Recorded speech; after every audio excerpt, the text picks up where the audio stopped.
Dapat ikan besar malah bingung ngolahnya. Assalamualaikum warahmatullahi wabarakatuh. Kembali lagi dengan saya Umi Hafisa Fisa. Nah, video kali ini aku mau ngerjain ikan plus cuci piring ya. Nah, pertama-tama ini aku mau bersihin piring dulu sebelum aku cuci. Jadi tadi malam ceritanya Pak Su itu pergi mancing dan pulangnya subuh, dan alhamdulillah ini dia dapat kakap merah besar walaupun cuma satu tapi disyukurin ya. Dan oke, lanjut. Ini aku mau beresin piring yang udah bersih. Ini aku masukin dalam lemari karena udah tiris ya. Setelah piringnya aku susun, baru aku lanjut cuci piring lagi. Dan maafkan ya kalau dapur aku berantakan. Soalnya tadi pagi itu aku buat sarapan tapi belum aku simpun. Oke, lanjut. Ini ikannya mau aku rendam dulu selagi aku cuci piring. Jadi kalau ngerjain itu lebih enak ya, ngeluarin sisiknya. Karena ikannya juga ini dari kulkas. Dan aku mau ngerjain ikannya itu di tempat cuci piring yang lama. Jadi tempat cuci piring yang lama itu sengaja aku kayak gituin supaya kalau Pak Su dapat ikan banyak, aku ngerjain itu lebih enak gitu. Jadi tempat cuci piring yang lama itu belum selesai ya, makanya kondisinya kayak gitu. Rencananya mau aku cat aja, nggak aku keramik, supaya low budget gitu ya, dan tunggu mood aku datang. Biasa ya emak-emak kalau hamil kayak gini itu mood-moodnya datang-datangan. Dan di sini lanjut aku mau cuci piring, nggak terasa ngoceh-ngoceh ini piringnya udah hampir mau selesai. Dan di sini aku mau dandang nasi ya, nasi aku kemarin nggak kemakan, makanya aku masukin kulkas, baru nanti aku mau panasin. Jadi kalau nasi sisa itu nggak langsung aku buang, aku taruh di kulkas, nanti kalau mau dimakan baru aku panasin supaya lebih hemat gitu ya teman-teman. Jadi sayang kalau nasi itu mubazir banget kalau dibuang-buang. Selagi masih layak makan aku simpan di kulkas, tapi kalau udah basi baru aku buang ya. Mama pasti kayak gitu ya teman-teman.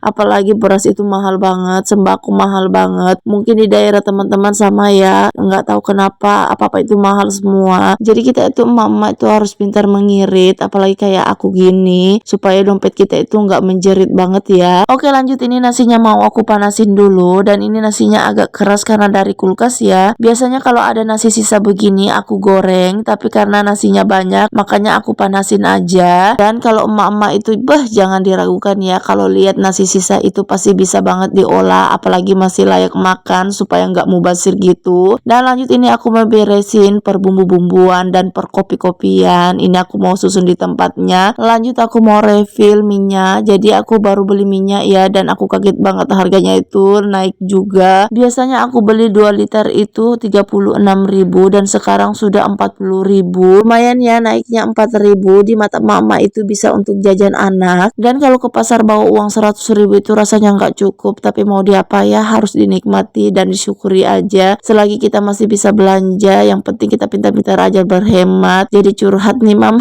Oke, lanjut lagi. Ini minyaknya udah selesai aku refill dan udah aku bersihkan juga. Sisanya minyaknya aku simpan dalam lemari ya. Lanjut, ini aku mau bersihkan ikannya. Nah, ini dia penampakan ikannya, walaupun cuma satu tapi alhamdulillah besar banget. Jadi Pak Su baru kali ini lagi ya dapat ikan besar. Biasanya kalau pergi mancing itu kadang dapat kadang tidak. Walaupun dia semalaman mancing dan dapatnya cuma satu, tapi cukup lah ya untuk beberapa hari lauk. Tapi ikannya di sini mau aku bagi dua sama mertua, karena papa mertua itu senang banget kalau ikan kakap begini ditumis. Karena berhubung aku capek banget, jadi aku pindang aja ya. Jadi aku ngerjain ikan ini nggak sebentar ya teman-teman, agak lama juga. Karena posisi aku itu nggak enak banget, karena posisi hamil tua gini, apa-apa itu nggak enak ya. Duduk nggak enak, berdiri nggak enak. Jadi ini aku persingkat aja. Dan di sini aku juga kesusahan untuk motong ikannya karena tenaga aku tuh nggak se-Wonder Woman kemarin-kemarin. Oke, lanjut. Ini ikannya udah bersih aja. Lanjut aku masak, tapi ikannya ini nggak jadi aku tumis, aku pindang aja karena udah capek banget. Dan ternyata HP aku itu lowbat, jadi video masaknya nggak ada. Oke, sekian dulu video aku. Terima kasih sudah mengikuti. Nantikan video selanjutnya. Sampai jumpa lagi dan bye-bye.